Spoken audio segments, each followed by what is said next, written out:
तो उड़ ही गया उनके मन का और सोच भी बदल चुकी है, उनकी हालत ख़राब। वो सोच रहे हैं अपनी सरकार कैसे बचाऊँ। उन्हें डर तो है कहीं ना कहीं इन दो टांगों का, जो नीतीश कुमार की एक टांग है और चंद्रबाबू की एक टांग है। उन्हें लगता है कोई टांग निकल गई तो मैं मुँह के बल गिरूँगा, ये घबरा। अगर ऐसा ही है तो फांसी की सज़ा दी क्यों नहीं जाए? अभी तक क्यों नहीं मिली कुलदीप सिंह सेंगर को? अभी तक सज़ा क्यों नहीं मिली उसके हत्यारों को, मनीषा वाल्मीकि के हत्यारों को?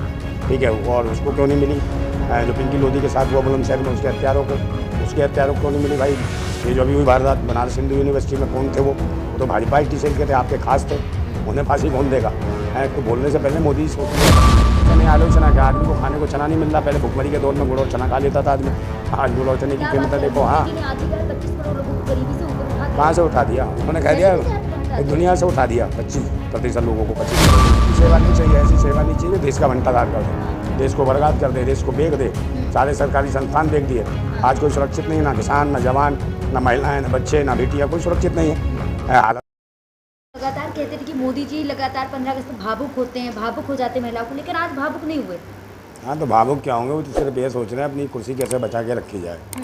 उनकी हालत ही ऐसी थी, याद देखा, उनकी बॉडी लैंग्वेज बिल्कुल लूज थी।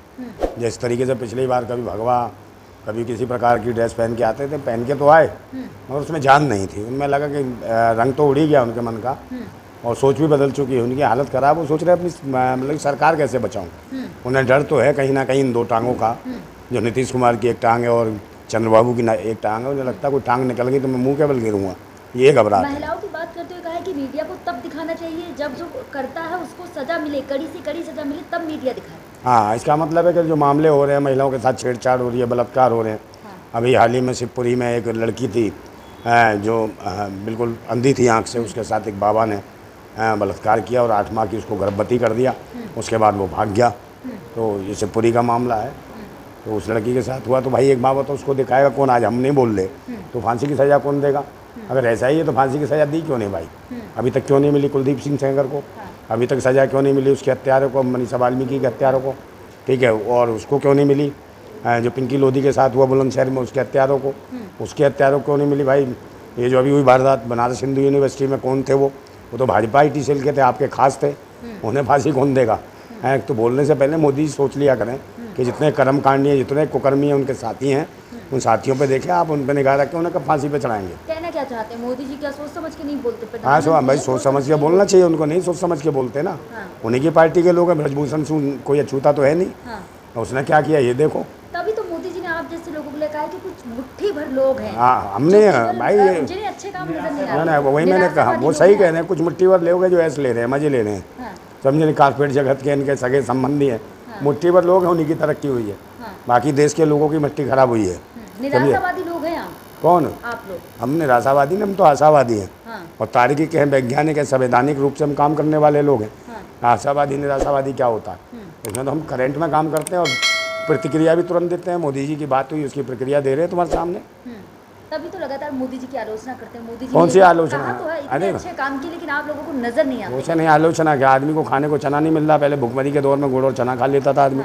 आज गुड़ और चने की कीमत देखो। हाँ, मोदी जी ने आज ही कहा 25 करोड़ लोगों को गरीबी से ऊपर उठा दिया। कहाँ से उठा दिया? उन्होंने कह दिया दुनिया से उठा दिया 25% लोगों को, 25 करोड़ लोगों को भुखमरी के कंगार में। और 85 करोड़ के आसपास तो ये जान ही रहे। 4 किलो चावल और 4 किलो गेहूं दे रहे, तो उसका भी हवाला दे दिया करो। इतनी ऊंचाई से जब बोलते हो तो कम से कम बताओ तो सही आपने क्या दिया और कौन सी तुमने आय वो दोगुनी करने की बात की थी। हो तो गई। अरे भाई आय दोगुनी, आय आधी हो गई। कैसे आधी? अरे आधी हो गई भाई। मैंने मैडम पहले मारुति में 25 हज़ार रुपये मिलते थे सन 2012 में, और जब से मोदी जी आए आज 12,000 13,000 में काम कर रहे हैं। और महंगाई उससे चौगुनी कर दी। जो आटा आज पहले 12-13 रुपये मिल रहा था, आज किस भाव मिल रहा है आप देख लो। कैसी बात कर रहे हैं? कुछ लोग तो ये भी कह रहे हैं भाई पेट्रोल अगर 2000 का भी हो जाए तब भी ले लेंगे, और आप कह रहे हैं दुगनी नहीं। तो आपने कहा कहाँ से? वो भाई कौन लोग हैं? वो तो खाना नहीं मिलेगा तो गोबर भी खा लेंगे, समझे नहीं? उसके बाद उन्हें दिक्कत होगा, कुछ टेस्ट अलग लेना होगा तो मूत भी पी लेंगे। गाय भैंस बकरी किसी का भी, उनका क्या फर्क पड़ता है उन्हें? उन्हें रोटी थोड़ी खानी है तो गोबर घू खा लेंगे, पेट भर जाएगा। लेकिन मोदी जी ने आज किसानों की बात करी, गरीबों की बात करी। किसानों गरीबों कहाँ बात करे? ये तो पता नहीं किस किस की बात करता है। काम ही नहीं करता ये आदमी, और काम करे तो आदमी को कुछ पता चले। जब तो भुखमरी के कंगार पर पड़े हैं लोग। गरीबी है, भुखमरी। आप देख लो बुंदेलखंड में जाके कुपोषण की शिकार हैं महिलाएं, उनके बच्चे हैं। 2 वक्त का भोजन नहीं मिलता उनको, और स्थिति ये होती है उनके छोटे छोटे बच्चे जो है कुपोषण का शिकार बंदर के बच्चे की तरह लगते हैं और साल भर नहीं जी पाते, मर जाते हैं वो। तो उनका दोषी कौन है? कहाँ गए महिला बाल विकास मंत्रालय और कहाँ गए तुम्हारी ये योजना है? हर चीज में मोदी जी थोड़ी ना जिम्मेदार है। हाँ, तो जिम्मेदार तो हैं ही। हाँ। देश की आबादी में बढ़ाने में सबकी हिस्सेदारी है, मोदी जी की हिस्सेदारी नहीं है। हाँ। बड़ी दिक्कत है। बताओ, बच्चा अगर शादी हो जाती है और बच्चे रखते, बीवी रखती है अपने साथ में, तो बच्चे ही पैदा हो जाते। आप लोगों की सेवा के लिए घर परिवार अरे सब ऐसी छोड़ सेवा देते नहीं हैं। चाहिए, ऐसी सेवा नहीं चाहिए देश का भंटाघाट कर दे, हाँ। देश को बर्बाद कर दे, देश को बेच दे। सारे सरकारी संस्थान बेच दिए। आज कोई सुरक्षित नहीं है, ना किसान, ना जवान, ना महिलाएं, ना बच्चे, ना बेटियां, कोई सुरक्षित नहीं है। हालत ख़राब है देश के अंदर। देखो तो सही आप हैं, कौन लोग हैं जो बलात्कार कर रहे हैं और उनके लिए ये कह रहे हैं कि भाई कोई आवाज़ ना उठाए, हम फांसी हो जाए, जो पता चले फांसी है तो फांसी तो होएगी नहीं, कोई आवाज़ ही नहीं उठाएगा। मतलब जिसके घर में बलात्कार हो गया वो चुपचाप बैठा रहे कि दीदी का बलात्कार हो गया, आवाज़ ही बताई ना, तो वो ये फांसी पता नहीं कब मिले, सपने में दिलाओगे क्या फांसी उसको? लेकिन आपने देखा नहीं राम रहीम को पेरोल मिल गई है, फिर से बाहर आ गए। हाँ, तो भाई इंजॉय के खिलाड़ी हैं वो, माल देते हैं, पैसा देते हैं सरकार को। तो डील हो गई उनकी, तो भाई हो गए। दावा कर रहे हैं ना कि महिला सुरक्षा के लिए फिर वो राम रहीम को पैरोल देते मैंने भाई वो पैरोल देते हैं ना, सुरक्षा का वही तो सुरक्षित करेंगे बाबा मंत्र मार मार के महिलाओं को। तो बाबा देंगे, मंत्र मारेंगे, जैसे उसको देते थे। कौन थी इनकी प्रेम का नहीं थी वो, क्या थी समझ ही नहीं आ रहा उसका नाम है। बेटी। हाँ, बेटी बना के उसका शोषण कर लिया और उसका बलात्कार करा, प्यार करा, क्या करा। बेटियों को नहीं छोड़ते ये लोग। लेकिन बागेश्वर बाबा तो ऐसे नहीं है ना, वो हैं? चमत्कारी है। हाँ, बागेश्वर बाबा की बात अलग है। वो तो भाई पाउडर लगाता है और कहता है बांग्लादेश का बॉर्डर खोल दो। हाँ। उन सबको बुला लो अंदर। यहाँ के हिंदुओं की मिट्टी खराब है, उनकी बहन बेटियों की इज्जतें लुट रही है। अरे हिंदुओं की रक्षा करने के लिए, वहाँ हिंदू सुरक्षित नहीं है इसीलिए। हाँ, तो यहाँ के हिंदू तो भाई गोबर खा के पेट भर रहे हैं, मोदी जी के भक्त 5 किलो है। तो अनाज। बाकी 5 किलो है ना गोबर, 5 किलो अनाज भी मिल रहा। गोबर एकदम ताजी ताजी टप टप जो टपकती है, उसको चाट जाते हैं और खा जाते हैं, समझे। तो वो जो बाकी आएंगे वो भी क्या खाएंगे? ये तो जानवरों के एक जो है, उसके बाद क्या उन्हें सुअर की टट्टी चटाओगे? तो खुद ही अधर्मी है। अधर्मी हाँ, महिलाओं को उल्टा सीधा बोलता था। हाँ। तुम्हें नहीं पता महिलाओं क्या बोलता था? माथे पे सिंदूर, हाँ। मंगलसूत्र और पता नहीं क्या क्या उनको कहता था। इसके नहीं है मांगे माथे पे मंगल, वो नहीं है, सिंदूर नहीं है, मंगलसूत्र नहीं है गले में, वो जो है खाली प्लॉट है।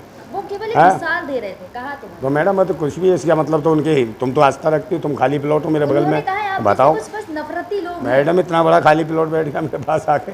मेरे ऊपर पर्सनल आ जाए ना, बाबू दादी से कहा कुछ नफरती लोग हैं, वो तो ऐसा बोलते हाँ, ही नफरत ही मोहब्बत ही तू है।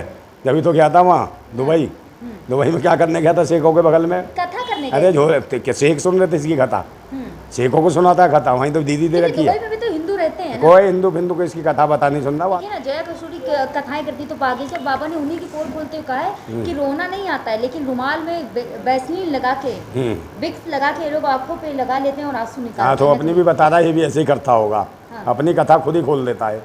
तो भाई ये तो सभी लगाते हैं, खुद भी लगाता है, ऐसे रोने लगता है। हाँ। और देखने में कैसे करता है, जैसे वो स्पेशल टाइप के लोग होते हैं ना, उस तरीके की हरकतें हैं इसकी। हाँ। जानती हो ना कैसी? किस टाइप के स्पेशल लोग? अरे सब तुम तो जानती हो, गे टाइप के लोग होते हैं, वैसी इसकी है स्टाइल। हाँ, कहना क्या चाहते हैं आप? बागेश्वर बाबा गृहस्थ जीवन जिए कहीं नहीं, बागेश्वर कहीं नहीं है, नाटक नौटंकी नचनिया है। हाँ। इन्हें नाटक नौटंकी आता है, फिल्मों में चला जाए, वहाँ काम कर ले। कृष्ण जी के मोह में डांस कर अरे रहे थे, कहीं आप नहीं उसे है। तो ये कौन है? राधा रानी है? राधा रानी है क्या तू?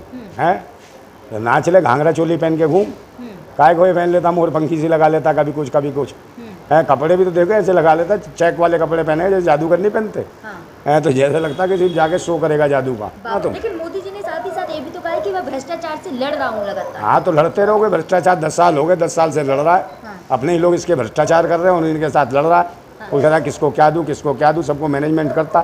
खुद भ्रष्टाचारी है, सबको बांट रहा है और सबको लुटवा रहा है। तो भ्रष्टाचार तो है ही है। एक भी भ्रष्टाचार मोदी अभी जी के कहाँ से सामने आएगा भाई? नहीं आया। ये तो ईडी सीबीआई तो दूसरों के ऊपर लगती है, इनके ऊपर थोड़ी लगेगी। अब सरकार बदलेगी तो जेल में होंगे, निश्चित रूप में जेल में होंगे। हाँ। कोई नहीं रोक पाएगा। मोदी जी जेल में जाके अपने वहीं थाली और वो जो थाली मिलेगी ना वो खाने वाली, वो बजाएंगे।